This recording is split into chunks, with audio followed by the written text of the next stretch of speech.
Bonsoir, chers amis, chers étudiants, chers élèves, et une fois de plus, bienvenue à ma chaîne YouTube.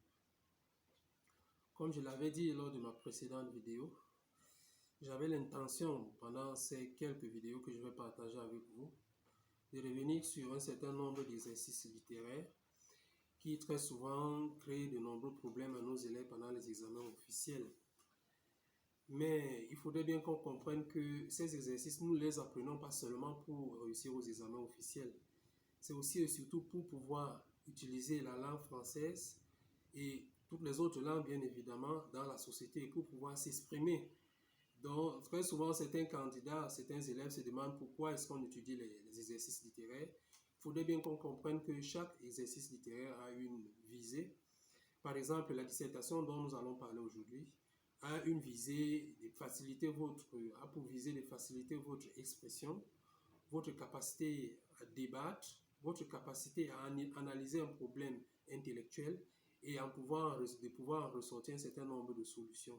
En fait, cet exercice-là est pratiquement l'exercice de base de l'expression en français et même dans toutes les langues, cet exercice existe, même s'il n'est pas décliné sous le même nom. Donc nous allons, lors de ce premier cours sur la dissertation, observer la première partie du travail parce que dans un travail comme la dissertation, un travail de composition, généralement le travail se fait en deux étapes. La première étape étant la phase préparatoire, le travail de préparation qui se fait généralement au brouillon, et la deuxième étant l'étape dans laquelle on va rédiger, c'est-à-dire la rédaction du sujet. Donc pour cette première vidéo, afin que nous n'ayons pas des vidéos un peu trop longues, nous allons d'abord nous intéresser à la première phase qui est celle de l'analyse du sujet, le travail préparatoire et l'analyse du sujet. Une fois que ce travail aura été fait, nous verrons dans les prochaines vidéos comment est-ce qu'on va aborder la deuxième partie du travail et surtout la rédaction des trois parties que vous connaissez déjà. Donc, je vais commencer par le début, c'est-à-dire lorsque vous avez un sujet de dissertation devant vous, la première attitude, c'est bien évidemment d'essayer de le lire. Et il est conseillé ici de le lire plusieurs fois, autant de fois que possible, tout en sachant que nous n'avons pas une éternité devant nous. Raison pour laquelle il faudrait que cette lecture-là soit une lecture qui a un certain nombre d'objectifs à atteindre. Très souvent, on conseille, et je ne déroge pas à cette règle-là, je voudrais dire, très souvent on conseille aux élèves et étudiants de lire plusieurs fois le sujet et puis de s'attarder sur les mots-clés. Sans m'opposer à cette façon de faire, mais j'ai l'impression que le seul fait de s'intéresser seulement aux mots-clés est un peu limitatif parce que je m'en suis rendu compte dans les copies des élèves. Très souvent, les élèves qui ont juste analysé les mots-clés ne savent pas ce qu'il faut faire après. Il y en a certains qui se contentent d'en définir quelques-uns. Il y en a même d'autres qui, contrairement à ce que demande la méthodologie de la dissertation, vont définir plusieurs mots-clés dans leur introduction parce que dans la réalité, on se rend compte que les collègues qui enseignent cette méthodologie ne disent pas toujours aux enfants quelle est la finalité de la recherche initiale. Donc, il faudrait bien qu'on le présente ici et qu'on l'explique. Première chose, vous devez lire le sujet plusieurs fois. Votre objectif, c'est de le comprendre. Donc, les mots-clés ne sont qu'un facilitateur.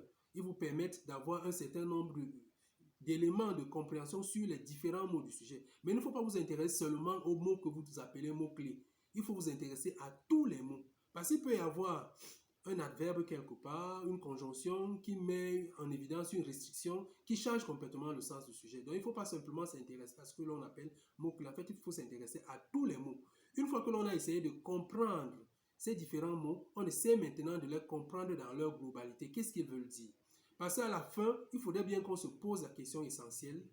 Quel est le travail que l'on me demande de faire dans cette dissertation? Et ce travail-là, une fois que vous avez lu et relu le texte, vous avez essayé de définir tous les mots, vous avez essayé de comprendre ce que ces mots-là, quel est le contexte dans lequel ils ont été utilisés. Il est question maintenant d'aller au travail proprement dit, comprendre le sujet. Alors, il faudrait se poser deux questions. La première question, c'est quoi? De quoi parle-t-on dans le sujet? Une fois que vous l'avez lu plusieurs fois, vous allez forcément identifier ce thème que l'on appelle généralement le thème général. C'est le vaste domaine d'études dans lequel on a décidé de vous plonger. Et très souvent, dans ce domaine d'études, il y a une petite portion sur laquelle on vous demande de travailler. Ça, c'est le thème précis. Et le thème précis, généralement ici, correspond à ce que l'on dit du thème général, c'est-à-dire en quelque sorte la thèse qui est émise dans l'opinion. Parce que Un sujet de dissertation, il faut déjà le savoir, j'ai oublié de le dire d'entame, est généralement constitué de deux grandes parties. Une partie qui est une citation, une opinion, et une deuxième qui est la consigne, le travail à faire. Il ne faut jamais faire les deux travaux au même moment. Vous commencez d'abord par l'opinion, puisque c'est la matière première, c'est ce que vous devez comprendre dès le début pour pouvoir bien faire votre dissertation. Une fois donc que vous avez identifié le thème précis, le thème général, pardon, puis le thème précis, vous avez déjà une idée de ce que l'on vous demande de faire. Parce que très souvent, il y a des candidats qui se perdent dans l'explication des mots-clés. Ils oublient que deux sujets peuvent avoir les mêmes mots-clés ou bien une partie des mots-clés en commun, mais ne pas dire la même chose. Raison pour laquelle, au final, ils se perdent complètement après cette étude parce qu'ils n'ont pas un travail bien organisé. Donc, après avoir lu et relu, vous cherchez le thème général comme je l'ai dit. Une fois que vous l'avez trouvé, vous posez la question, qu'est-ce qu'on dit du thème général? Vous analysez, vous réalisez à nouveau, et puis vous ressortez cette thèse-là. Dès que vous avez sorti cette thèse, en fait, vous avez déjà devant vous ce sur quoi vous devez travailler. J'ai par exemple ici devant moi un sujet que j'ai pris dans un livre au programme, et on dit, le monde romanesque, a écrit Albert Camus, ce n'est que la correction de ce monde-ci, suivant le désir profond de l'homme. Discutez cette affirmation en vous appuyant sur les exemples précis tirés de vos lectures. Vous comprenez très bien ici que la première phrase, c'est l'opinion. La deuxième, celle qui commence par discuter jusqu'à la fin, c'est la consigne. Et une fois que l'on a ici l'opinion, on se pose clairement la question, de quoi est-il question? De quoi parle-t-on dans ce sujet? On parle du monde romanesque. Le monde romanesque, c'est quoi? C'est l'univers romanesque, ce sont les romans, c'est ce dont on parle dans les romans. C'est ça le monde romanesque. Maintenant, qu'est-ce qu'on en dit dans le sujet? Albert Camus nous dit que ce n'est que la correction de ce monde selon le désir profond de l'homme. Ce qui veut dire clairement que le roman vise la correction du monde, ce qui veut dire clairement que, et cette correction-là, elle est faite selon le désir profond de l'homme. En fait, comme pour dire que le roman est le fruit des expériences de ce que désirent les hommes et qu'un romancier a décidé de mettre sous forme de papier pour pouvoir rappeler aux êtres humains qu'est-ce qu'ils devraient faire de bien dans leur vie. Voilà globalement de quoi il est question. Donc le thème général, c'est le monde romanesque. Et puis le thème précis, c'est le monde romanesque comme moyen de réparation du monde selon le désir de l'homme. À partir donc de ces deux éléments-là, on a déjà de quoi il est question. Il n'est plus question ici de se perdre, de dire tout ce que l'on sait sur le roman. Non, on nous a parlé du roman, mais du roman comme correction du monde.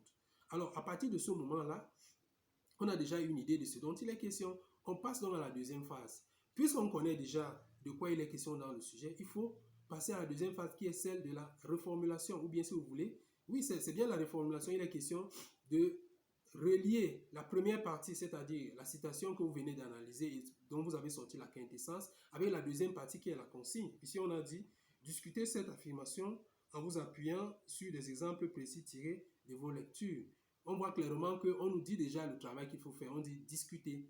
Et puis un peu plus loin, on nous dit d'où nous devons sortir nos exemples des œuvres, de nos lectures. Donc en fait, on n'a pas donné une œuvre précise. Nous sommes libres de prendre des exemples de toutes nos lectures. Et ceci veut donc dire qu'il est question déjà d'analyser. Nous avons déjà vu que on peut sortir nos exemples de toutes les lectures, donc il n'y a pas de limitation à ce niveau-là. Il est donc question maintenant de regarder le terme discuter. Discuter, cela veut dire quoi? Parce que ça, c'est un autre élément qui est très important pour les candidats, pour ceux qui veulent rédiger une dissertation. Il faudrait bien qu'on comprenne le sens de ces termes que l'on utilise souvent dans les consignes de dissertation. On se rend compte que beaucoup de candidats ne comprennent pas ce qu'ils veulent dire et au final, ils font un travail qui n'est pas celui qu'on leur a demandé de faire. Ici, par exemple, il est question discuter, cela veut dire peser le pour et le contre, c'est-à-dire l'opinion qui a été émise, vous essayez de voir, vous essayez de démontrer en quoi est-ce qu'elle est vraie, et un peu plus loin, vous ressortez ses limites. Ça, c'est la discussion. Mais vous savez que ce n'est pas le seul terme que l'on trouve souvent ici. Il est parfois question d'expliquer tout court. Lorsqu'on dit expliquer, ou bien illustrer, ou bien montrer, ou bien prouver, ou bien développer, ici, le travail n'est plus un travail où on vous demande de peser le pour et le contre, mais on vous demande plutôt de vous servir d'un certain nombre d'exemples tirés de la lecture, comme ici, comme c'est des lectures qu'on parle, vous allez tirer ces exemples de toutes les lectures, et puis vous allez, à travers ces nombreux exemples, montrer en quoi le roman est ce que la citation a dit. Et à ce niveau-là, si on dit expliquer, si on dit illustrer tout court, vous comprenez tout de suite qu'il n'y a pas question qu'il y ait une antithèse. Mais on va voir plutôt